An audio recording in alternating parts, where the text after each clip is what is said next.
إنما يخشى الله من عباده العلماء.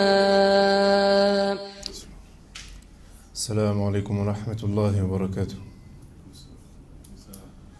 إن الحمد لله نحمده ونستعينه ونستغفره ونعوذ بالله من شرور أنفسنا ومن سيئات أعمالنا. من يهده الله فلا مضل له ومن يضلل فلا هادي له، وأشهد أن لا إله إلا الله وحده لا شريك له، وأشهد أن محمدا عبده ورسوله صلى الله عليه وسلم. يا أيها الذين آمنوا اتقوا الله حق تقاته ولا تموتن إلا وأنتم مسلمون. يا أيها الناس اتقوا ربكم الذي خلقكم من نفس واحدة وخلق منها زوجها وبث منهما رجالا كثيرا ونساء، واتقوا الله الذي تساءلون به والأرحام إن الله كان عليكم رقيبا. يا أيها الذين آمنوا اتقوا الله وقولوا قولا سديدا يصلح لكم أعمالكم ويغفر لكم ذنوبكم، ومن يطع الله ورسوله فقد فاز فوزا عظيما. أما بعد، سبحانك لا علم لنا إلا ما علمتنا إنك أنت العليم الحكيم. اللهم علمنا ما ينفعنا وانفعنا بما علمتنا وزدنا علما يا رب العالمين. Il ne fait aucun doute que le bonheur occupe une place particulière dans la vie de l'homme. Plutôt toute personne est à la recherche du bonheur et fait son possible pour vivre une vie heureuse et épanouie. Et pour atteindre ce bonheur, il y a des causes. Et certes, elles sont très nombreuses et on ne pourrait toutes les énumérer. Nous allons donc nous contenter d'en citer certaines qui comptent parmi les plus importantes. Et la meilleure chose par laquelle nous pouvons commencer pour parler de ce sujet, c'est de la parole d'Allah subhanahu wa ta'ala lorsqu'il dit « Man amila salihan min dhakarin aw untha wa huwa mu'minun falanuhyiyannahu hayatan tayyibah وَلَنَجْزِيَنَّهُمْ أَجْرَهُمْ بِأَحْسَنِ مَا كَانُوا يَعْمَلُونَ » Il dit Allah subhanahu wa ta'ala, ceux qui font de bonnes œuvres, qu'ils soient parmi les hommes ou les femmes, tout en étant croyants, alors on leur fera vivre une bonne vie et on les récompensera d'une meilleure récompense que ce qu'ils œuvraient. Donc ce verset, il nous montre que découle de la foi en Allah subhanahu wa ta'ala et des bonnes œuvres, le fait non seulement de vivre une bonne vie, une vie heureuse, mais également de trouver une grande récompense dans l'au-delà. Et qu'est-ce que le bonheur? Qu'est-ce que le bonheur? La meilleure définition qu'on puisse donner au bonheur, c'est le fait que le bonheur soit le repos du cœur et l'absence d'angoisse et d'anxiété. Si le cœur se tranquillise et s'apaise, alors ceci est la définition du bonheur. Et il est important d'éclaircir une chose très importante et de corriger une croyance que beaucoup de personnes ont. Le bonheur ne réside pas dans la multiplication des biens.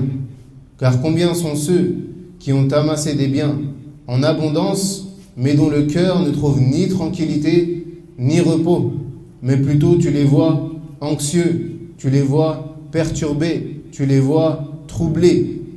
Donc le bonheur se trouve dans le cœur. Le bonheur se trouve dans le cœur.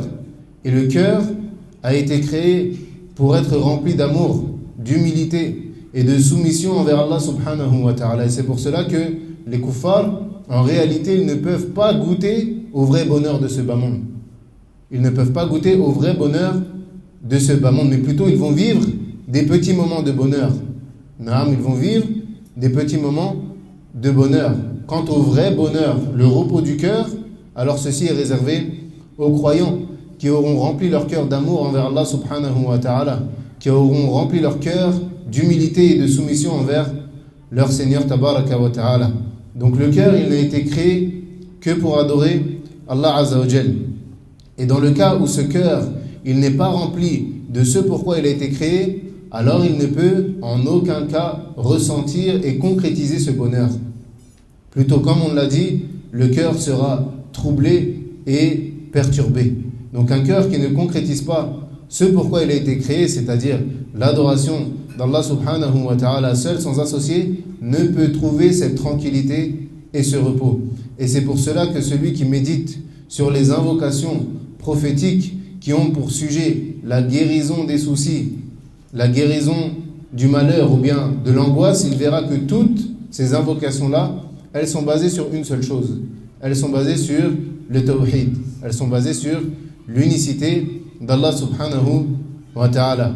Comme cela a été rapporté du prophète sallallahu alayhi wa sallam qui disait, lorsqu'il était touché par une épreuve, La ilaha illallahu al-azim al-halim, La ilaha illallahu rabbul arsh al-azim, La ilaha illallahu rabbus samawati wa rabbul ardi wa rabbul arsh al-karim. Il est rapporté que le prophète sallallahu alayhi wa sallam, lorsqu'il était touché par un malheur, il disait, il n'y a pas de divinité digne d'adoration en dehors d'Allah, l'immense, le clément. Il n'y a pas de divinité digne d'adoration si ce n'est Allah, le Seigneur du trône immense. Il n'y a pas de divinité digne d'adoration si ce n'est Allah, le Seigneur des cieux et de la terre et le Seigneur du noble trône. Également, le prophète sallallahu alayhi wa sallam, il a dit à une femme, Ala u'allimuki kalimatin taqulinahunna 'inda al-karb, Allahu Allahu Rabbi, la ushriku bihi shay'a. Le prophète sallallahu alayhi wa sallam, il a dit à cette femme, est-ce que je ne vais pas t'enseigner des paroles que tu diras lorsque tu seras touché par une affliction, par une épreuve, par un malheur?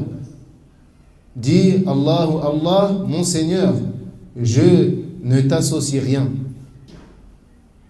Également, l'invocation de Yunus dans le ventre de la baleine, lorsqu'il dit, ou bien le prophète sallallahu alayhi wa sallam, il dit à propos de cette invocation-là, Ma qalaha makrubun illa kashafa Allahu karbahu, La ilaha illa anta subhanak, inni kuntu min al-zalimin. Donc il dit, il n'y a pas un homme qui est touché par une affliction, par une épreuve, par un malheur, qui dise cette invocation-là sans qu'Allah ne lui retire ce malheur-là.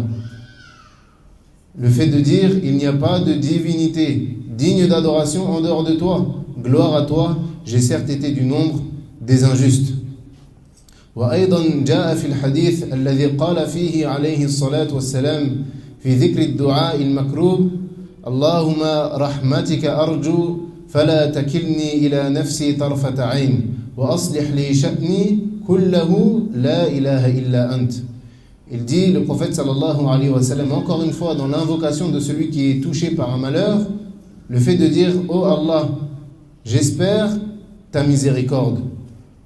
Ne fais que je ne m'en remette pas à moi-même, ne serait-ce que le temps d'un clin d'œil, et améliore mon état tout entier. Il n'y a pas de divinité digne d'adoration en dehors de toi. » Donc on voit que le point commun entre toutes ces invocations-là qui sont liées à quoi? À la dissipation de l'angoisse, à la dissipation du malheur, à la dissipation de l'affliction, qu'elles sont toutes basées sur l'unicité d'Allah subhanahu wa ta'ala. Et on tire de cela que la base du bonheur est établie sur le tawhid. La base du bonheur est établie sur le tawhid et non, comme on l'a dit, sur les biens matériaux, sur les biens de ce bas monde, etc. En premier lieu, la première cause que tu puisses faire pour atteindre et accéder et concrétiser le bonheur, c'est le fait de reconnaître l'unicité d'Allah subhanahu wa ta'ala dans ce qui lui est propre, c'est-à-dire dans ses noms et dans ses attributs, dans sa seigneurie, ainsi que dans son adoration. Et la vie heureuse ne peut avoir lieu que par la concrétisation de ces deux choses, la foi et les œuvres pieuses, comme on l'a dit dans le verset qu'on a cité. Qala subhanahu wa ta'ala فَإِمَّا يَأْتِيَنَّكُمْ مِنِّي هُدًى فَمَنِ اتَّبَعَ هُدَايَ فَلَا يَضِلُّ وَلَا يَشْقَى. Il dit subhanahu wa ta'ala, et si vous vient un guide de ma part, alors quiconque suit mon guide ne s'égarera pas et ne sera pas malheureux. C'est-à-dire, comme l'a dit Abdullah ibn Abbas radiallahu anhuma, ne s'égarera pas, c'est-à-dire dans ce bas monde, et ne sera pas malheureux, où ça? Dans l'au-delà. Et le fait de nier l'égarement dans ce bas monde est une manière d'affirmer quoi? La guidée. Le fait de nier l'égarement dans ce bas monde est une manière d'affirmer la guidée. Et le fait de nier le malheur dans l'au-delà est une manière d'affirmer quoi? Le bonheur. Est une manière d'affirmer le bonheur. Donc le bonheur est donc dans le suivi de la guidée et dans les bonnes œuvres. قال سبحانه وتعالى فمن يريد الله أن يهديه يشرح صدره للإسلام ومن يريد أن يضله يجعل صدره ضيقا حرجا كأنما يصعد في السماء كذلك يجعل الله الرجس على الذين لا يؤمنون. Il dit subhanahu wa ta'ala, et puis quiconque Allah veut guider, il lui ouvre la poitrine à l'islam, et quiconque il veut égarer, il rend sa poitrine étroite et gênée, comme s'il s'efforçait de monter dans les cieux. Ainsi Allah inflige sa punition à ceux qui ne croient pas. Donc on voit que quoi? Que les kuffars, que ceux qui ne croient pas en Allah subhanahu wa ta'ala, leur poitrine est quoi? Est compressée. Et si on regarde bien, même les kuffars, ils ne trouvent pas de bonheur dans ce bas monde. Ils ont toujours des problèmes. Et lorsqu'ils sont touchés par quoi? Par un malheur, c'est la fin du monde pour eux. Alors que le croyant, il se peut que même dans son épreuve, il trouve du bonheur. Pourquoi? Car il sait la récompense qui se trouve auprès d'Allah subhanahu wa ta'ala. Également, Allah subhanahu wa ta'ala a dit Taha ma anzalna alayka al-Qur'an litashqa. Il dit Taha, nous n'avons pas fait descendre le Qur'an sur toi pour que tu sois malheureux. Donc le Qur'an est une cause de bonheur. Nous n'avons pas fait descendre le Qur'an sur toi pour que tu sois malheureux, plutôt pour que tu sois heureux, toi ainsi que toute ta communauté. Donc le Coran est le livre du bonheur, le livre de l'élargissement de la poitrine, comme cela est venu dans l'invocation contre la tristesse, de même que l'invocation pour obtenir la foi véritable. Cheikh al-Islam, il disait, rahimallahu ta'ala,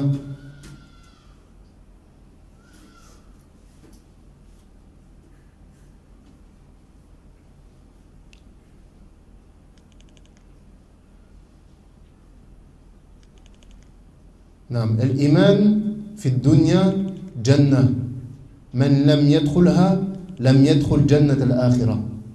Il dit Cheikh l'Islam rahimahullah ta'ala, la foi dans ce bas monde est un paradis. La foi dans ce bas monde est un paradis. Et celui qui n'entre pas dans la foi ne peut pas rentrer dans le paradis de l'au-delà. Le prophète sallallahu alayhi wa sallam a cité dans une invocation très importante lorsque la personne est triste. Il dit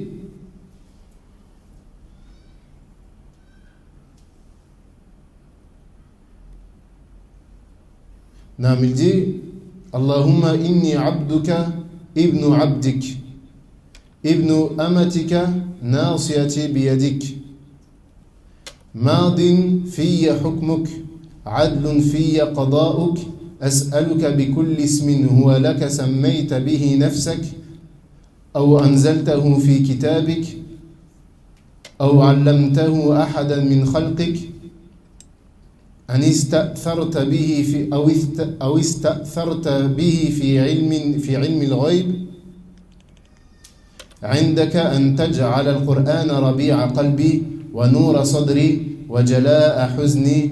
Il dit le prophète sallallahu alayhi wa sallam dans cette invocation: Ô Allah, je suis ton serviteur.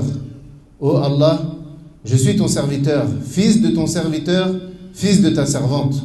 Je suis sous ton pouvoir, ton jugement s'accomplit sur moi, ton décret sur moi est juste. Je te demande par tous les noms qui t'appartiennent, par lesquels tu t'es nommé, ou que tu as révélé dans ton livre, ou que tu as enseigné à l'une de tes créatures, ou bien que tu as gardé secret dans la science de l'inconnu, de faire en sorte que le Coran soit le printemps de mon cœur, la lumière de ma poitrine, qu'il dissipe ma tristesse et mette fin à mes soucis. Donc découle de cette invocation-là plusieurs causes afin d'obtenir le bonheur.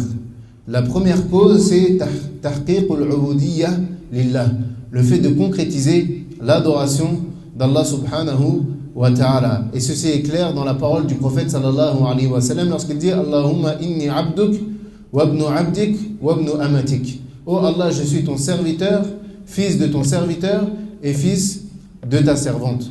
Donc concrétiser la servitude envers Allah subhanahu wa ta'ala avec humilité, soumission, obéissance, foi en lui, en l'adorant seul, sans associer, car il est le seul à mériter l'adoration. Tout ceci fait partie des plus grandes causes pour accéder au bonheur, comme on l'a dit tout à l'heure.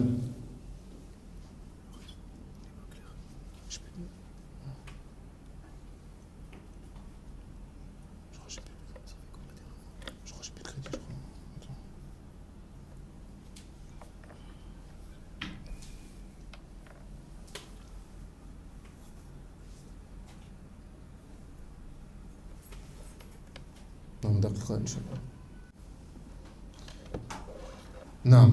Donc la première cause de bonheur, comme on l'a dit, c'est le fait de concrétiser la servitude envers Allah subhanahu wa ta'ala avec humilité, soumission, obéissance, foi en lui et en l'adorant seul, sans associer. La deuxième cause qu'on tire de ce hadith afin de concrétiser le bonheur, c'est l'iman bi aqdarillahi jalla wa ala wa anna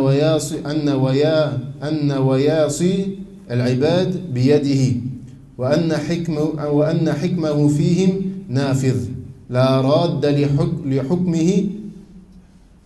Naam.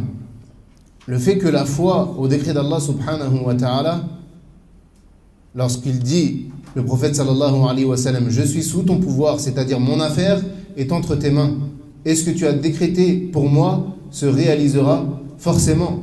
Personne ne peut repousser ce que tu as décrété. Ce que tu veux a lieu et ce que tu ne veux pas n'a pas lieu. Donc le fait de croire au destin d'Allah subhanahu wa ta'ala et que toutes nos affaires sont entre les mains d'Allah subhanahu wa ta'ala et qu'il n'y a aucun moyen de repousser ce qu'Allah azza wa jal a décrété est une cause de bonheur, est une cause de concrétiser le bonheur. Pourquoi? Car certes, la vie d'ici-bas est faite d'épreuves et aucune personne dans sa vie est exempt de cela. Aucune personne ne peut échapper au fait d'être éprouvé ou être touché par de la tristesse ou par des épreuves ou qu'est-ce. Mais le fait d'accepter le décret d'Allah subhanahu wa ta'ala, de s'y soumettre et de savoir que rien ne peut avoir lieu si ce n'est parce qu'Allah azza wa jal l'a voulu et que nous appartenons à Allah subhanahu wa ta'ala et c'est vers lui que nous retournerons est un moyen de tranquilliser le cœur et de l'apaiser. Comme on l'a dit tout à l'heure, la différence entre le kafir et le mu'min, la différence entre le mécréant et le croyant, c'est que le croyant, lorsqu'il est éprouvé, il sait que ceci vient d'Allah subhanahu wa ta'ala et surtout il a conscience d'une chose, que ce bas monde est éphémère. Que ce bas monde est éphémère. Il sait qu'il n'est pas ici pour vivre sa pleine vie. Cette vie-là n'est pas la vie véritable. Quant au croyant, lui, il a tout misé sur cette vie-là. Donc lorsqu'il est éprouvé, il ne trouve pas d'issue de secours. Alors que la plus grande issue de secours du croyant lorsqu'il est éprouvé, c'est le fait de se réfugier auprès d'Allah subhanahu wa ta'ala et de laisser ses affaires entre les mains d'Allah azza wa jal. Car il sait que de toute manière, il y a entre lui et la délivrance la mort. Et que, bi'idhnillahi ta'ala, il rentrera où ça? Au paradis, dans la demeure des délices où il n'y a aucun mal, aucun mauvais sentiment, aucune tristesse. Et d'ailleurs, le prophète sallallahu alayhi wa sallam a dit Ajaban li amri al-mu'min, inna amrahu kulluhu khayr, wa laysa dhalika li ahadin illa al-mu'min. In asabathu sarra shakar, fakana khayran lah, wa in asabathu darra sabar, fakana khayran lah. Il dit le prophète sallallahu alayhi wa sallam, comme est étonnante l'affaire du croyant, car son affaire tout entière est un bien. Et ceci est valable uniquement pour qui? Pour le croyant. Si un bien le touche, alors il est reconnaissant. Donc c'est un bien pour lui. Et si un mal le touche, il patiente. Et c'est un bien pour lui. Parce que dans sa patience, il sera quoi? Récompensé. Donc même son épreuve, au final, il s'avère que c'est quoi? Que c'est un bien. Car il est récompensé. Et Cheikh el-Islam Ibn Taymiyyah rahimahullah ta'ala, il dit qu'il y a des degrés dans le paradis qui s'atteignent que par les épreuves. Il y a des degrés dans les paradis que tu ne peux pas atteindre par tes bonnes œuvres. Mais tu pourras atteindre ces degrés-là uniquement par quoi? Par les épreuves qui vont te toucher. Et tu vas patienter sur ces épreuves-là, et de par cette cause-là, Allah azza wa jal va t'élever en degrés. Donc la patience, elle fait partie des causes du bonheur. et elle est la cause de tout bien. Comme l'a dit le prophète sallallahu alayhi wa sallam, Ma u'tiya ahadun ata'ahu wa khayrun wa awsa'u min as-sabr. Il dit le prophète sallallahu alayhi wa sallam, il n'y a pas un bien qui a été donné à une personne qui soit meilleur et plus large que la patience. Il n'y a pas un meilleur bien qu'on puisse te donner et plus large que la patience. Pourquoi? Parce que la patience, elle est la clé de tout bien. Ali ibn Abi Talib radiyallahu anhu, il disait As-sabru min ad-din bimanzilati ar-ra's min al-jasad. La patience est à la religion ce que la tête est au corps. Est-ce qu'un corps, il peut vivre sans tête? Abadan. Peut-être on te coupe une main, tu peux vivre. On te coupe un pied, tu peux vivre. On te coupe une jambe, tu peux vivre. On te retire un poumon, tu peux vivre. Tu peux peut-être vivre. On te retire un rein, tu peux vivre.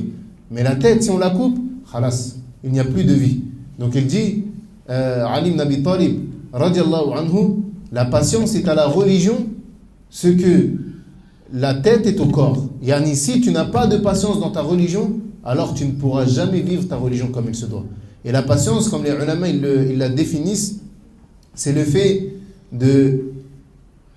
d'emprisonner son âme, de combattre son âme dans l'adoration d'Allah subhanahu wa ta'ala, face à la désobéissance d'Allah subhanahu wa ta'ala, et vis-à-vis de la prédestination, des choses qui vont te toucher dans ta vie. Donc la patience, elle est basée sur trois choses. As-sabr fi ta'atillah, as-sabr ala an ma'siyatillah, wa as-sabr ala aqdarillah. La patience dans l'adoration d'Allah subhanahu wa ta'ala. Car pour adorer Allah azza wa jal, tu as besoin de te munir de patience. La prière, ça demande de la patience. Toi, en tant qu'homme qui vient prier 5 fois par jour au masjid, toute ta vie, peut-être pendant 60 années, ça demande de la patience. Le fait que tu jeûnes un mois durant toute ta vie, pendant le mois de Ramadan, ça demande de la patience. Donc les actes d'adoration, ils ont besoin de quoi? Que tu patientes, que tu combattes ton âme, que tu emprisonnes ton âme. Également, vis-à-vis des péchés. Car chaque âme, elle tire son propriétaire vers le péché. L'âme, comme on le sait, elle est incitatrice au mal. Donc l'âme, qu'est-ce qu'elle fait? Chaque personne est différente. Et l'âme de chacun tire vers des choses différentes. Certains sont éprouvés par la musique, d'autres par les femmes, d'autres par l'argent, etc. Pour ne pas tomber dans ce péché-là, tu as besoin de patience. Pourquoi? Parce que l'affaire n'est pas que tu ne tombes pas dedans une fois. Il faut que durant toute ta vie, tu te prives de tomber dans cette chose-là. Donc, tu as besoin de patience. Et la troisième catégorie de patience, c'est le fait de patienter sur la prédestination. Pourquoi? Car va te toucher dans ta vie des choses sur lesquelles tu auras besoin de patienter. Que ce soit dans la maladie, dans la mort d'un proche, dans l'injustice des autres vis-à-vis de ta personne, etc. Et plutôt la personne, lorsqu'elle est touchée par une épreuve, elle dit, comme le prophète sallallahu alayhi wa sallam a dit, Qaddarullahu wa ma sha'a fa'al, inna lillah wa inna ilayhi raji'un, Allahumma ajirni fi musibati wa akhlif li khayran minha. Il dit le prophète sallallahu alayhi wa sallam de dire, lorsqu'on est touché par une épreuve, ceci est la prédestination d'Allah et il fait ce qu'il veut. C'est certes à Allah que nous appartenons et vers lui que nous retournerons. Récompense-moi dans mon malheur et remplace-le-moi par meilleur. Récompense-moi dans mon malheur et remplace-le-moi par meilleur. Et ceci est une règle qu'il faut comprendre et mettre en pratique. Le bonheur, la joie, le repos du cœur et de l'âme ne peuvent se concrétiser si ce n'est qu'avec la foi et la soumission au destin, qu'elle soit favorable ou bien défavorable. Celui qui n'a pas cette foi-là, cette foi assez forte pour concrétiser la foi à la prédestination d'Allah subhanahu wa ta'ala, qu'elle soit en ta faveur ou bien en ta défaveur, il ne trouvera jamais le bonheur. Il ne trouvera jamais le bonheur. Et cette foi au destin, elle est une base dans la religion, car elle représente un pilier de la foi. Elle représente un pilier de la foi. Et ce bas monde, comme on le sait, c'est une demeure d'épreuves, c'est un monde d'épreuves. Et ça, c'est très important de comprendre la réalité de ce bas monde-là. Ce bas monde, t'es ici pour être éprouvé. T'es ici pour être éprouvé. Tu n'es pas ici pour vivre ta meilleure vie. Il y a des choses qui peuvent améliorer ta vie d'ici-bas, alhamdulillah, qu'il faut prendre. Wala tansa nasibaka minad dunya, comme le dit Allah subhanahu wa ta'ala. N'oublie pas ta part de ce bas monde. N'oublie pas ta part de ce bas monde. Mais ce bas monde ne doit pas être ton objectif.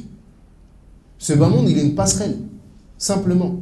Il ne doit pas être ton objectif en lui-même. La troisième cause de bonheur qu'on tire dans le hadith précédent, donc dans l'invocation, c'est al-iman bi asma'illahi al-husna wa ma'rifatillahi jalla wa ala bi asma'ihi wa sifatihi subhanahu wa ta'ala. La troisième cause de bonheur qu'on tire de l'invocation du prophète sallallahu alayhi wa sallam qu'on a cité, c'est la foi en les noms d'Allah subhanahu wa ta'ala et en ses attributs. Et le fait de connaître les noms et les attributs de notre Seigneur, ceci fait partie des plus grandes causes de bonheur. Et c'est même plutôt la plus grande porte de bien et de réussite. Allah Azza wa Jalla, il dit innama yakhsha Allah min ibadihi al-ulama. Et certes, ne craignent qu'Allah parmi ses serviteurs uniquement les savants. Donc plus le serviteur il va connaître son Seigneur, plus il va l'aimer. Car tu ne peux pas aimer celui que tu ne connais pas. Tu ne peux pas aimer celui que tu ne connais pas. Certaines personnes, elles disent nous aimons le prophète sallallahu alayhi wa sallam. Mais si tu le questionnes à propos du prophète sallallahu alayhi wa sallam, à propos de sa vie prophétique, à propos de sa vie avant la prophétie, à propos de sa famille, à propos de ses comportements, à propos de ce qui lui est arrivé dans sa vie, il ne connaît rien. Comment peux-tu aimer celui que tu ne connais pas? Tu ne peux pas aimer celui que tu ne connais pas. Donc plus tu vas apprendre à connaître ton Seigneur subhanahu wa ta'ala par ses actes, par ses noms, par ses attributs, et bien plus tu vas l'aimer et plus tu vas t'éloigner de sa désobéissance. Et comment peux-tu craindre, à plus forte raison, comment peux-tu craindre celui que tu ne connais pas? Cette crainte véridique du cœur ne peut avoir lieu que si tu connais Allah Azza wa Jal. Si tu ne connais pas les châtiments de ton Seigneur, comment peux-tu le craindre? Si tu ne connais pas ce dont Allah Azza wa Jal est capable, lorsque tu médites le châtiment qu'Allah Azza wa Jal a envoyé aux communautés précédentes, tu vois de quoi est-ce qu'Allah Azza wa Jal est capable, subhanahu wa ta'ala. Et ça te fait quoi? Ça te pousse à le craindre. Ça te pousse à le craindre. وقال سبحانه وتعالى ولله الأسماء الحسنى فادعوه بها. Et Allah appartient les plus beaux noms, alors invoquez-le par le biais de ces noms-là. Et également il dit Allahu la ilaha illa huwa lahul asma'ul husna. Allah, point de divinité digne d'adoration si ce n'est lui. Il possède les noms sublimes. Également il dit subhanahu wa ta'ala قل ادعوا الله أو ادعوا الرحمن أيما تدعوا فله الأسماء الحسنى. Il dit invoquez Allah ou invoquez le tout miséricordieux, quel que soit le nom par lequel vous l'appelez, alors il a les plus beaux noms. Donc fait partie des causes du bonheur le fait d'invoquer Allah subhanahu wa ta'ala par ses noms sublimes et ses attributs parfaits, de choisir le nom propice à notre demande et que le serviteur ne se tourne pas vers autre qu'Allah Azza wa Jal, car c'est lui qui détient les clés des cieux et de la terre. Donc le serviteur, il se tourne exclusivement vers son Seigneur lors de ses soucis. Et on voit cela dans quoi? Dans la parole du prophète sallallahu alayhi wa sallam. Pour faire le lien entre ce qu'on vient de dire et la dua du prophète sallallahu alayhi wa sallam, ça revient à lorsqu'il dit sallallahu alayhi wa sallam as'aluka bi kulli ismin huwa laka sammayta bihi nafsak aw 'allamtahu ahadan min khalqik aw anzaltahu fi kitabik aw ista'tharta bihi fi 'ilmi al-ghayb 'indak. Lorsqu'il dit je te demande par tout nom qui t'appartient, par lequel tu t'es nommé, ou que tu as révélé dans ton livre, ou que tu as enseigné à l'une de tes créatures, ou bien que tu as gardé secret dans la science de l'inconnu. La quatrième cause de bonheur qu'on peut tirer de cette dua, c'est al-inaya bi kitabillah. Al-inaya bi kitabillah subhanahu wa ta'ala. Le fait d'accorder une attention particulière au livre d'Allah subhanahu wa ta'ala. Comme il dit Azza wa Jal, وَنُنَزِّلُ مِنَ الْقُرْآنِ مَا هُوَ شِفَاءٌ وَرَحْمَةٌ لِلْمُؤْمِنِينَ. Et nous faisons descendre dans ce Coran ce qui est une guérison, une miséricorde pour les croyants. Également il dit قُلْ هُوَ لِلَّذِينَ آمَنُوا هُدًى وَشِفَاءٌ. Il est certes, le Coran, pour ceux qui ont cru, une guidée et une guérison. Une guidée et une guérison. Donc les versets du Coran sont un médicament pour les poitrines, un remède pour les âmes. Et combien sont ceux qui ont subi de lourdes épreuves et qui ont été dans une situation délicate et difficile et dont leur préservation du Coran et leur lecture du Coran et le fait de donner de l'importance au livre d'Allah subhanahu wa ta'ala est une cause pour qu'Allah les soulage et guérisse leurs cicatrices. Et on voit cela dans la parole du prophète sallallahu alayhi wa sallam lorsqu'il dit « An taj'al al-Qur'an rabi'a qalbi wa noura sadri wa jila'a huzni wa dhahaba hammi » Donc je te demande, comme on l'a dit par tous tes noms par lesquels tu t'es nommé, jusqu'à la fin de la citation du prophète sallallahu alayhi wa sallam, de faire en sorte que le Coran soit le printemps de mon cœur, la lumière de ma poitrine, qu'il dissipe ma tristesse et mette fin à mes soucis. Donc on tire de cela que le Coran dissipe la tristesse et met fin aux soucis pour celui qui lui donne de l'importance. Donc le Coran est une lumière pour le cœur, et le cœur est un pilier du corps, ou bien est le pilier du corps. Et cela est venu dans le Coran. Cela est venu dans le Coran, également est venu dans la sunna du prophète sallallahu alayhi wa sallam lorsqu'il dit wa inna fil jasadi mudra idha salahat salaha al jasad kulluh wa idha fasadat fasada al jasad kulluh ala wa hiya al qalb. Lorsqu'il dit il y a certes dans le corps un morceau de chair qui si il est bon, le reste sera bon. Et s'il est corrompu, alors le reste du corps sera quoi? Sera corrompu. N'est-ce pas que ce morceau de chair est le cœur? Donc si le cœur est réformé par le Coran, alors cela se répercute sur les membres. Et tout comme la terre morte revient à la vie par la pluie, le cœur mort revient à la vie par le Coran.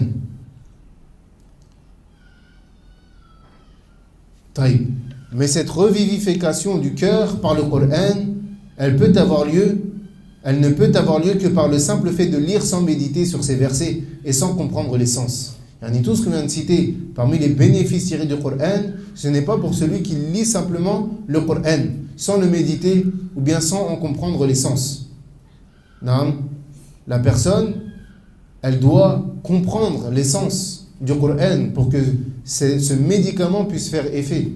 Pour tirer profit du Coran, il faut qu'elle médite sur l'essence du Coran et qu'elle les comprenne à plus forte raison. Donc le Coran est la base de la réforme.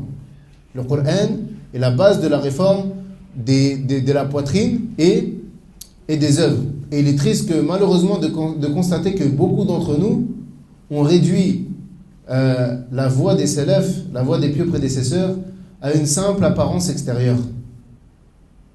Et les hommes, alhamdulillah, ils portent la barbe, le qamis, les sœurs, elles portent le voile, mais on oublie quoi? La réforme du cœur. On oublie de quoi? De réformer son cœur.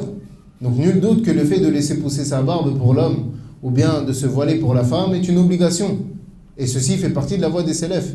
Mais la voie des salafs ne s'arrête pas à cela, n'est pas restreinte à cela. Plutôt, tu te dois de réformer ton intérieur tout comme tu réformes ton extérieur. Tu te dois de purifier ton cœur de toutes ces maladies, de ces passions, de ces ambiguïtés. Et sache que le bon comportement fait partie intégrante de la voie des salafs, tout comme le bon voisinage, tout comme l'obéissance envers les parents, le fait d'être bienfaisant envers eux, la prière en son temps, le fait de faire de sadaqat, d'être juste envers les autres, de pardonner, d'être honnête, d'obéir envers l'époux pour l'épouse et de prendre en charge l'épouse pour l'époux, d'adresser le salam à ceux que tu connais et à ceux que tu ne connais pas. Tout ceci fait partie de la voie des salafs. La voie des salafs n'est pas restreinte à une apparence. Et ô combien nous sommes à savoir tout cela, mais à ne pas le mettre en pratique. À tel point qu'on pense que celui qui porte la plus grande barbe, c'est lui qui est le plus accroché à la voie des salafs.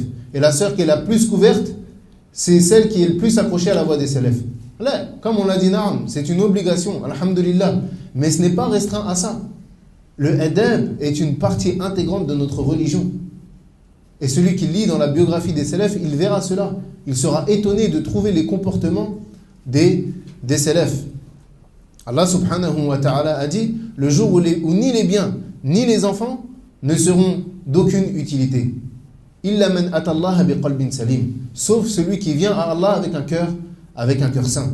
Et Cheikh Al-Sa'di, rahimahullah ta'ala, a dit dans son tafsir à propos de ce verset-là, le cœur sain, c'est celui qui est exempt de toute trace de shirk et de doute, de l'amour pour le mal ainsi que pour l'obstination pour les innovations et les péchés.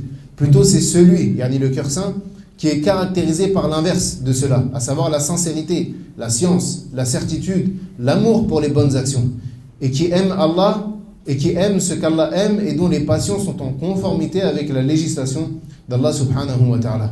Donc ton appartenance à la voie des gens de la sunna, elle ne doit pas se voir uniquement dans tes vêtements. Elle ne doit pas se voir uniquement elle doit se voir dans tes vêtements, mais pas uniquement. Taïb, elle doit également se voir dans quoi? Dans ton comportement. Taïb. Parmi également les causes du bonheur, al-qana'a. Parmi les causes du bonheur, al-qana'a, le contentement. Le fait de se contenter de ce qu'on a et de ne pas vouloir constamment plus, ou bien de vivre au-dessus de ses propres moyens. Et ça, c'est également une des grandes causes du bonheur. Le fait de se contenter de ce qu'Allah Azza wa Jal nous a donné. وقال النبي صلى الله عليه وسلم ليس الغنى عن كثرة العرض ولكن الغني غني النفس. Il dit le prophète sallallahu alayhi wa sallam, la richesse ne se trouve pas dans l'abondance de biens, plutôt la richesse, c'est la richesse de l'âme. Et ça, c'est une chose qu'on voit de nos propres yeux. Et ça rejoint le premier verset qu'on a cité. Celui qui fait de bonnes œuvres et qui croit, celui qui fait des bonnes œuvres, que ce soit un homme ou une femme, tout en étant croyant, Allah lui fera vivre une bonne vie. Non. Et bien ça, ce qu'on est en train de citer, ça rejoint cela. Pourquoi? Parce que de nos propres yeux, on voit des gens qui ont amassé des montagnes d'argent, qui sont célèbres dans le monde entier. Et pourtant, ils sont loin d'être heureux. Ils vivent, comme on l'a dit, une vie étroite, une vie serrée. Plutôt combien tu vois parmi eux qui se réfugient dans la drogue, dans l'alcool et dans toutes ces choses malsaines. Pourquoi? Car ils ont un mal-être en eux. Alors qu'en apparence, ils vivent la vie dont beaucoup de personnes veulent.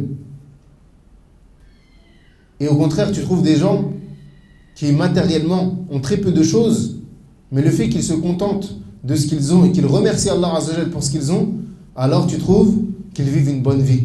Ils sont contents, ils sont heureux, ils ont la poitrine large et épanouie. Donc le vrai bonheur se trouve dans le fait de se contenter de ce qu'on a. Quant à celui qui passe son temps à se plaindre, à vouloir toujours plus, alors lui, il ne trouvera jamais le repos de l'âme, car son esprit sera toujours occupé par ce bas monde. Et en réalité, celui qui médite sur cela, il devrait avoir honte. Wallahi, qu'on devrait avoir honte de nous plaindre. Quand on voit l'époque dans laquelle on vit, qu'on voit nos frères en Palestine qui vivent sous les bombes, il y a quelques années, au Maroc, le tremblement de terre qu'il y a eu, qui a détruit toutes leurs maisons, tous leurs commerces, en Turquie également. Et même dans nos propres familles, celui qui regarde peut-être au village ses cousins, comment ils vivent, etc. Et nous, on se plaint. Alors que par Allah, on est riche. La vérité, on est riche. Mais on passe notre temps à quoi? À se plaindre. Et est-ce qu'on n'a pas honte à l'heure actuelle de se plaindre alors qu'on voit nos frères qui vivent sous des bombes, dont ils ne savent même pas si dans l'heure qui va suivre, ils vont être encore vivants. Chaque jour, ils se posent la question, quelle personne de ma famille va mourir? Qui va être le prochain? Et nous, on est là, on se plaint, parce qu'on n'a pas envie de manger ça, ou bien notre maison, on veut qu'elle soit décorée comme ceci ou comme cela, on veut telle voiture, telle paire de chaussures, etc. Wallahi, on devrait avoir honte. On devrait avoir honte de voir nos frères dans cette situation-là, et que eux, subhanallah, ils ne se plaignent même pas. Ils endurent leur patience, ils endurent leur épreuve, enfin. Ils endurent leur épreuve. Et nous, pour des choses futiles et mondaines, on passe notre temps à se plaindre. Ah, j'ai pas envie de manger ça. Est-ce que tu ne vois pas qu'eux ne trouvent même pas à manger?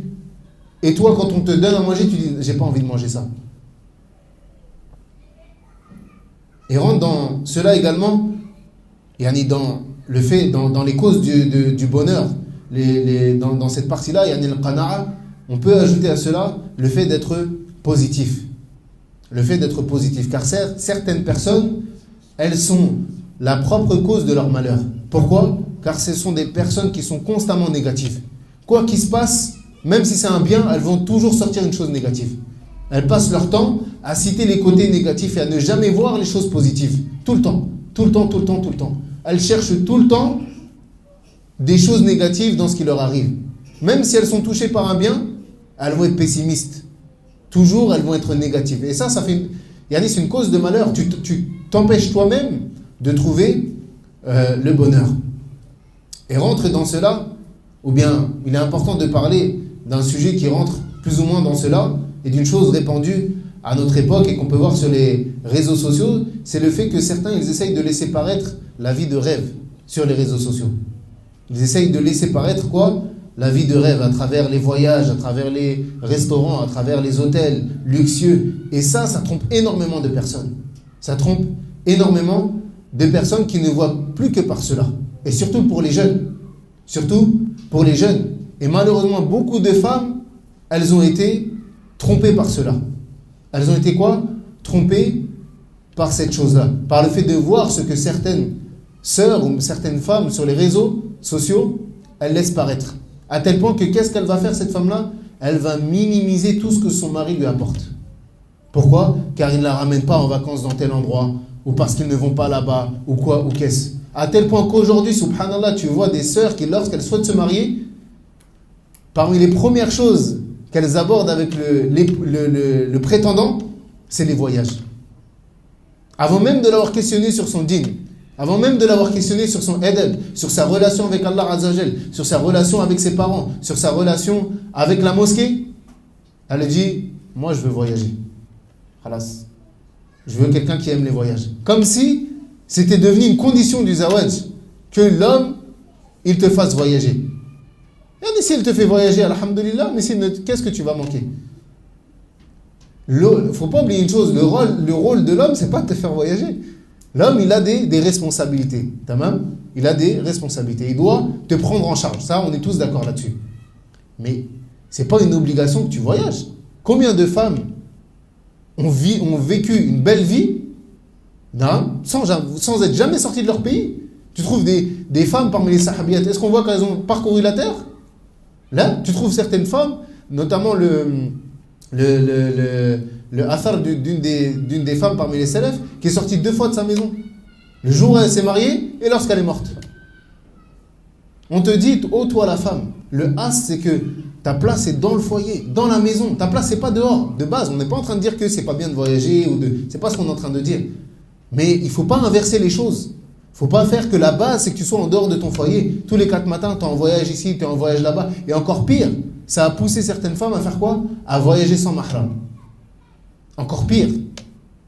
Ça a poussé les jeunes femmes à faire quoi? À voyager sans mahram. Et les personnes, et surtout les musulmanes, les sœurs qui partagent ce contenu-là sur les réseaux, et qu'elles sachent que parfois même elles sont une cause de discorde dans le foyer. Pourquoi? Parce que la femme, qu'est-ce qu'elle va faire? Dans son fort intérieur, même si elle ne le dit pas, elle va dire, regarde le mari d'une telle, qu'est-ce qu'il lui fait faire? Il la ramène là-bas, il lui offre ci, il lui offre ça. Mais tout le monde n'a pas les mêmes moyens. Tout le monde n'a pas les mêmes moyens. Toi, en tant que femme, tu dois te contenter de ce que ton mari, il peut t'apporter. On n'a pas tous le même risque. Certains, bifadlillahi subhanahu wa ta'ala, ils ont été facilités. Alhamdulillah. Mais à partir du moment où tu vois ton mari, il se fatigue de 8h jusqu'à 19h, il te nourrit à ta faim, il t'habille comme il faut, il te donne un toit, de temps en temps il te fait des cadeaux, et encore tu te plains parce qu'il ne te ramène pas en voyage ou en vacances ou en quoi ou en caisse. Là, ça c'est de l'ingratitude. Ça c'est de l'ingratitude. Tamam. Et le fait d'exposer sa vie comme ça, c'est même une cause parfois de malheur. Pourquoi? Parce que ces personnes-là, même les hommes, certains parmi eux, ils font quoi? Ils se portent l'œil tout seuls. Pourquoi est-ce que tu exposes tous tes bienfaits aux yeux de tout le monde comme cela? Qu'est-ce que tu as à prouver? Pourquoi tu exposes toute ta vie? À tel point, subhanallah, tu vois, parfois, et malheureusement, encore une fois, c'est souvent les sœurs, elles filment leur foyer il est sur Internet. Tu trouves même que sa chambre conjugale, elle est sur Instagram. Pourquoi? Car elle fait de la décoration ou je ne sais quoi. Ton lit conjugal, il est sur Internet. Et après, tu vas te plaindre, mes enfants sont touchés par telle chose, et dans mon foyer, ça ne se passe pas bien. Mais pourquoi tu exposes ta vie aux yeux de tous? Pourquoi tu exposes ton bonheur aux yeux de tous? Et le musulman, il doit être intelligent, il doit être doué de raison. Al-aynu haq, comme qala an-nabi sallallahu alayhi wa sallam. L'œil, il existe bel et bien, c'est véridique. C'est pas une légende. Le fait de se porter l'œil, c'est pas une légende, ça existe réellement. Donc préserve ton foyer. Tu mets tes enfants sur Internet après, lorsque ton enfant il est touché par une épreuve, tu te plains, subhanallah, as-sihr, wal-ayn. Mais t'es un sebeb toi-même. Préserve tes enfants, préserve ton foyer, préserve ton mari. Non, donc c'est pas blâmable d'aimer les choses de cette dunya, c'est pas ce qu'on est en train de dire, mais ce qui est blâmable, c'est le fait d'avoir l'amour pour cette dunya-là, à tel point que si tu n'obtiens pas une chose que tu désires comme bien de ce bas monde, alors qu'est-ce qui se passe? Tu te révoltes, ou tu t'attristes, ou tu t'énerves. Non. Qu'est-ce que tu fais? Tu t'attristes. Subhanallah, j'ai pas eu telle chose. Ou tu t'énerves carrément. Non. Si telle chose, elle te vient, alhamdulillah. Mais si elle ne te vient pas, ce n'est pas forcé dans ta vie que de voyager ou d'avoir telle voiture ou d'avoir une maison sur 3 étages avec je ne sais combien de chambres ou d'avoir une douche italienne ou je ne sais quoi. C'est pas obligatoire. Tamam. Donc le fait de s'attrister pour des choses de ce bas monde, c'est contraire à quoi? À l'ascétisme. C'est contraire à l'ascétisme. Donc tu dois prendre ce qu'Allah Azza wa Jal t'a accordé et tu dois le voir comme étant une richesse. Et surtout ne regarde pas ce qu'il y a dans les mains des autres.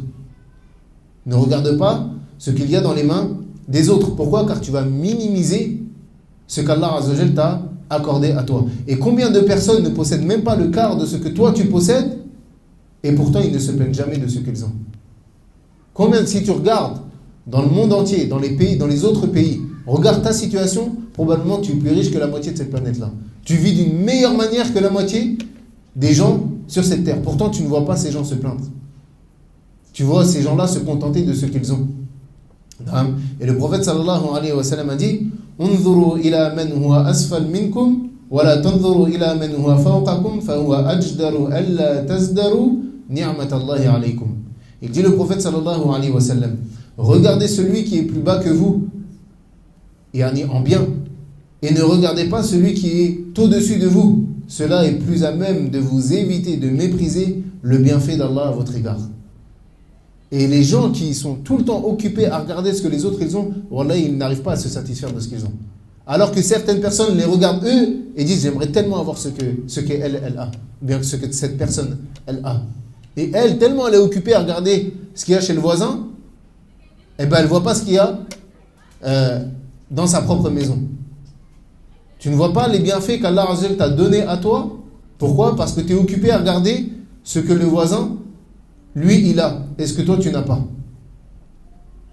Et si les gens, ils suivaient cette recommandation prophétique, yani le fait de ne pas regarder ceux qui sont au-dessus de toi en termes de ce bas monde, alors ils vivraient reconnaissants et satisfaits du bienfait d'Allah Azza wa Jal sur eux.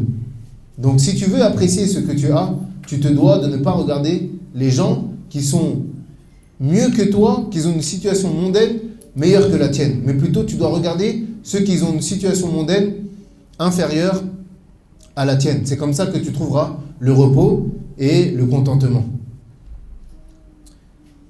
Et du coup, également, fait partie des causes du bonheur, le fait de s'éloigner de la jalousie et de l'envie. De jalouser ce que possèdent les autres et d'être constamment dans la comparaison. D'être constamment dans quoi? Dans la comparaison, tout le temps se comparer avec les autres. Moi j'ai telle chose, oui mais l'autre il a ça et c'est mieux, moi c'est ça que je veux. Taïb. Pourquoi? Car cette jalousie, elle va le ronger de l'intérieur. Elle va préoccuper son cœur et sa poitrine, donc elle ne pourra jamais se satisfaire de ce qu'elle a. Également parmi les causes du bonheur, et ici on parle de manière spécifique en premier lieu aux hommes, c'est le fait de choisir une épouse pieuse et vertueuse. Car l'épouse pieuse est la meilleure chose que l'homme peut obtenir dans ce bas monde. Comme قال النبي صلى الله عليه وسلم الدنيا متاع وخير متاعها المرأة الصالحة. Il dit le prophète sallallahu alayhi wa sallam, ce bas monde est une jouissance et la meilleure jouissance de ce bas monde est une femme pieuse. Et ça c'est une chose qu'on peut également constater par le waqi', par nos propres yeux. Combien d'hommes ils ne possèdent rien de cette dunya. Ils ne possèdent rien de cette dunya. Mais ils possèdent la meilleure chose que tu puisses posséder sur cette terre en termes de jouissance. Ils possèdent une femme pieuse et vertueuse et obéissante qui l'aide dans sa religion. Alors tu le vois heureux, tu le vois épanoui, la poitrine élargie. Alors qu'il ne possède rien. Peut-être que toi tu le regardes, tu dis miskin, sa vie elle doit être compliquée, elle doit être difficile.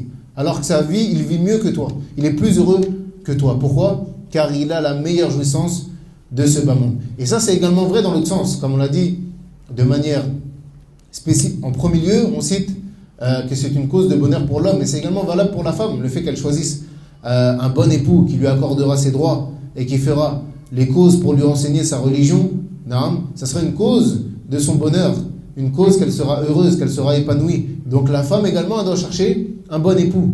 Elle doit chercher un bon époux. Mais à plus forte raison, l'homme, il doit chercher une bonne épouse. Pourquoi? car la bonne épouse, c'est la meilleure jouissance de ce bas monde.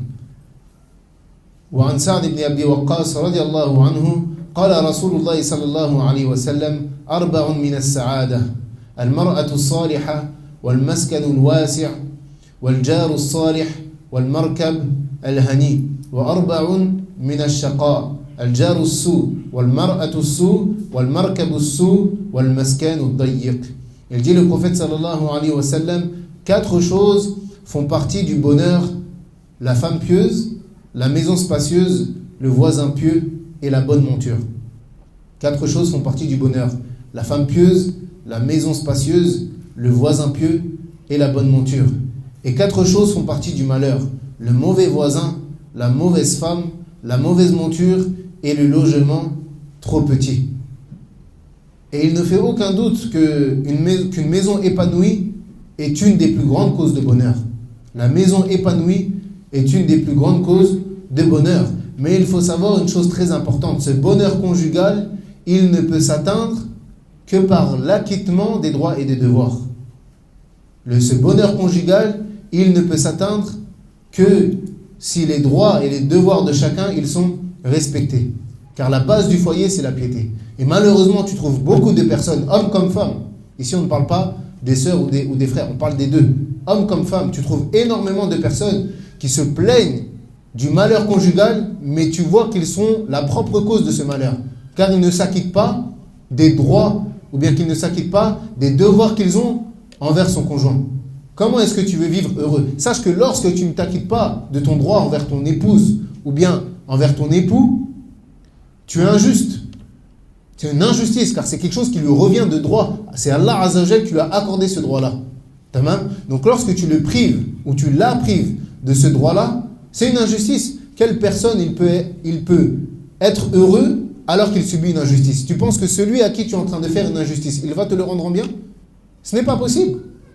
Et si tu regardes, subhanallah, avec toutes les questions et toutes les situations qu'on reçoit en termes de divorce, de problème conjugal, en vérité, la réponse, elle est devant leurs yeux. Pourquoi? Car déjà, ce n'est pas un problème de on ne s'entend pas. Vous ne respectez pas les droits et les devoirs des autres. Quel bonheur vous voulez trouver? Quel apaisement, quel lieu de repos vous voulez trouver alors que vous ne vous acquittez pas des droits et des devoirs qu'Allah Azza wa Jal a ordonnés? C'est pas possible. Donc la base du foyer, c'est la piété. Il ne faut pas oublier une chose, c'est que le mariage, c'est une ibada avant tout. Le mariage, il a des règles avant toute chose. C'est une adoration envers Allah subhanahu wa ta'ala. Par le biais de ce mariage-là, on cherche à adorer subhanahu wa ta'ala. Et ça, c'est important même pour ceux qui sont mariés, de renouveler leur intention. Car oui, au début de ton mariage, il y a 10 ans, il y a 15 ans, il y a 20 ans, tu es rentré avec cette niya-là. Mais au bout de quelques années, est-ce que tu as encore cette intention-là lorsque tu te retrouves face à quelque chose qui est dur pour ton nefs? Est-ce que tu l'acceptes en te disant, oui, par cette chose, je vais adorer Allah subhanahu wa ta'ala, ou bien tu fais devancer tes passions? Moi, je veux plus, moi, je veux pas cette chose-là, ou moi, j'accepte pas telle chose-là, ou moi, je prends pas ma responsabilité, ou quoi, ou qu'est-ce. Donc, la base du foyer, elle est établie sur quoi? Sur la piété. Et c'est pour ça que, une faïda que Cheikh Abd al-Razaq al-Badr, hafidhallah ta'ala, il avait donné dans l'explication de Minhaj al-Salikin, il disait, c'est quoi la sagesse que lorsque il y a la khitba, que l'homme il vient demander en mariage la femme, le fait de réciter khutbatul haja, innal hamdalillah, jusqu'à la fin, en citant les 3 versets, ya ayyuhalladhina amanu taqullaha haqqa tuqatih wa la tamutunna illa wa antum muslimun, et les 3 versets qui parlent de quoi? De la taqwa. Il dit, c'est quoi la sagesse de réciter à ce moment-là ces 3 versets-là? Il dit, parce que ces 3 versets-là, ils parlent de quoi? Ils parlent de la piété. Et si le mariage il est établi sur la piété, alors c'est un mariage qui fonctionnera. C'est un mariage qui marchera. C'est un mariage où les gens seront heureux. Mais sans cette piété-là, ce n'est pas possible. Sans cette piété-là, ce n'est pas possible. Et même si on regarde le dernier verset qui est récité dans cette khutba-là, il dit subhanahu wa ta'ala, Ya ayyuhalladhina amanu ittaqullaha wa qulu qawlan sadida. Et ça pareil, c'est ce qu'on récite lors de la khitba, lorsqu'on demande la femme en mariage. Il dit, ô vous qui avez cru, craignez Allah et dites une parole droite. Et Cheikh Abd al-Razzaq, hafidhahullah ta'ala, il dit, pourquoi? Parce que si cette base-là, elle est établie, le fait de dire une parole droite, alors tu ne trouveras très peu de problèmes dans le foyer. Et si tu regardes bien, la plupart des problèmes conjugaux, ils sont liés à quoi? La langue. Ils sont liés à quoi? La langue. Non. Donc les époux, afin de concrétiser ce bonheur-là, et comme on l'a dit, le mariage et le foyer pieux est une des grandes causes du bonheur, ils doivent marcher dans ce sens-là. Ils doivent marcher dans ce sens-là, dans le fait de s'acquitter des droits et des devoirs. Et plus particulièrement ici, la femme, car comme on l'a dit, la femme pieuse et vertueuse, elle est la meilleure richesse de ce bas monde. Et que la femme, elle sache que si elle se part des bons comportements et qu'elle est pieuse elle-même, alors elle en tirera profit, elle et dans son foyer. Car la femme, c'est le pilier du foyer. La femme, c'est la base du foyer. Si la femme est pieuse, bien évidemment, il y a toujours des exceptions. Ici, on parle de généralité. Si la femme est pieuse, alors le foyer sera pieux et elle sera un lieu de repos pour son mari. Et parmi les caractéristiques des femmes pieuses, ce qui est venu dans Surat An-Nisa, lorsqu'Allah Azza wa Jalla dit فَالصَّالِحَاتُ قَانِتَاتٌ حَافِظَاتٌ لِلْغَيْبِ بِمَا حَفِظَ اللَّهِ. Les femmes vertueuses sont obéissantes à leur mari et protègent ce qui doit être protégé pendant l'absence de leurs époux, avec la protection d'Allah. وعن رسول الله صلى الله عليه وسلم أو قيل له أي النساء خير قال التي تسره إذا نظر وتطيعه إذا أمر ولا تخالفه في نفسها ومالها بما يكره أو بما يكره. Il dit le prophète sallallahu alayhi wa sallam, lorsqu'on l'a questionné, quelles sont les meilleures des femmes?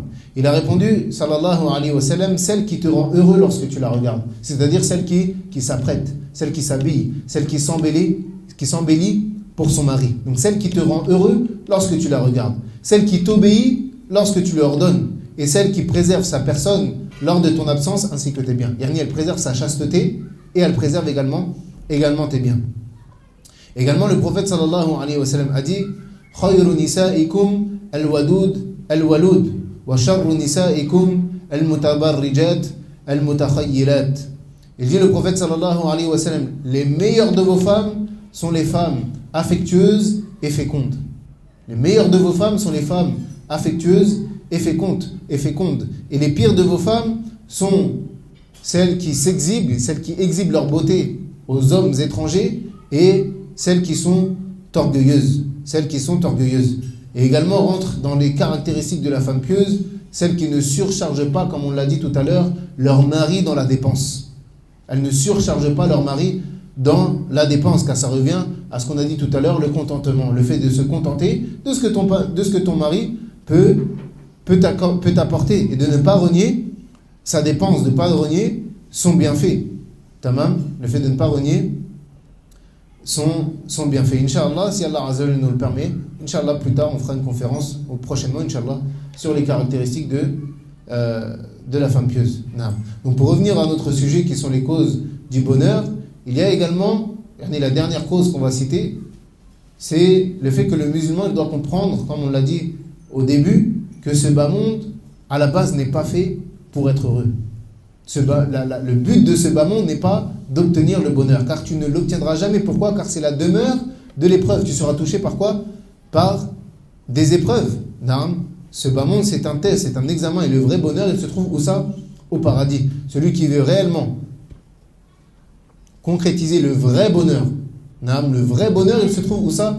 Dans l'au-delà. Donc celui qui veut concrétiser le vrai bonheur, il se doit de faire les causes pour pouvoir accéder au paradis. Car il y a dans le paradis, il n'y a pas de malheur, il n'y a pas de tristesse, il n'y a pas de sentiments négatifs.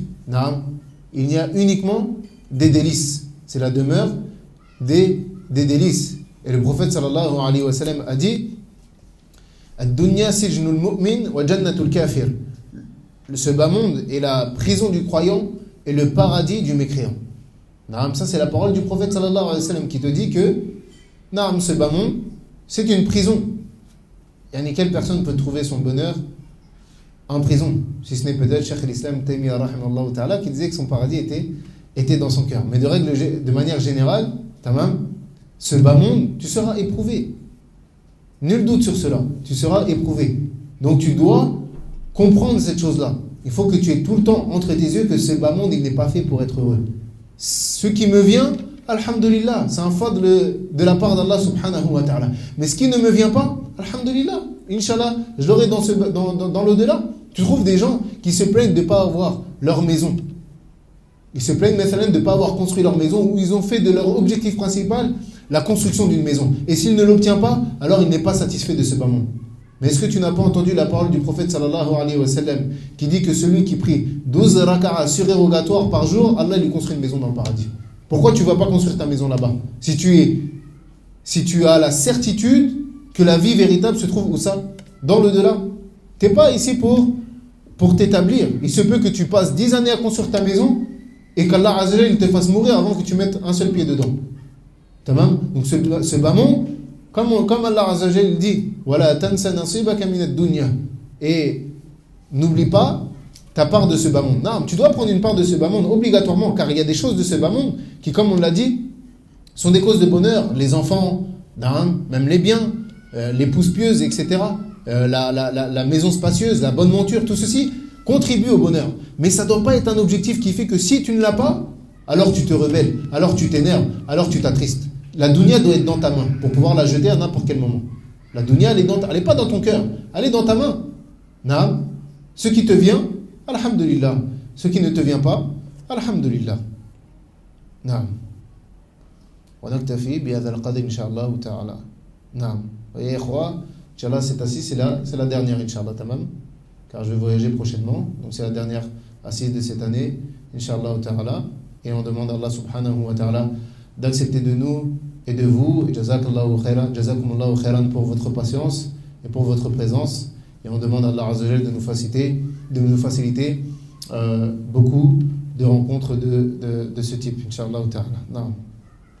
Wallahu a'lam. Wa sallallahu ala nabiyyina Muhammad wa ala alihi wa sahbihi ajma'in.